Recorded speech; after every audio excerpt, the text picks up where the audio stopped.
पूरे भारत द्वादश ज्योतिर्लिंग में ओंकारेश्वर ही ऐसा ज्योतिर्लिंग है जिसके दर्शन के पश्चात कोई महानदी का दर्शन होता है, जिसके तट को छूकर कोई महानदी बह रही है। आप काशी जाएंगे गंगा जी दूर है, आप उज्जैन जाएंगे क्षिप्रा जी दूर है, आप सोमनाथ जाएंगे समुद्र है, लेकिन ओंकारेश्वर ही ऐसा ज्योतिर्लिंग है जिसके दर्शन के पश्चात कोई महानदी का दर्शन होता है। वो महानदी है रुद्रदेहाय विद्महे मैं कलकन्याज धीमहि तन्नो नर्मदा प्रचोदयात्। भगवान शंकर की देह से पसीने के बूंद से निकली है माँ नर्मदा।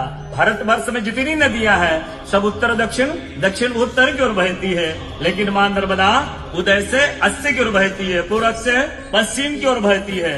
भारतवर्ष में जितनी नदियां हैं उसमें नर्मदा ही नदी ऐसी है जिनके जितने कंकर हैं सब शंकर है। नर्मदा पुराण में ये भी कहा गया है कि नर्मदा जल के स्पर्श होने से जो शिवलिंग निकलता है उसको डायरेक्ट ले जाके पूजा कीजिए, उनको प्रतिष्ठा की आवश्यकता नहीं है।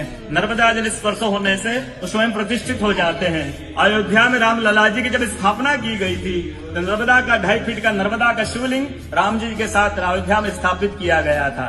और कहा गया है कि रेवा तटे तपम कुर्यात् मोक्षदायिनी गंगा। कलयुग में आपको तप करना है, नर्मदा किनारे जाइए, और मोक्ष करना है तो गंगा किनारे जाइए। रेवा तटे तपम कुर्यात् मोक्षदायिनी गंगा। तो नर्मदा किनारे एक संत का, तपस्या संत का अनुभव बताता हूँ जो वर्षों से नर्मदा किनारे रहे। जब वो देखते हैं सुबह 3 से 4 बजे ब्रह्म मुहूर्त में एक कोई माई आती है, नर्मदा स्नान करके लौट जाती है।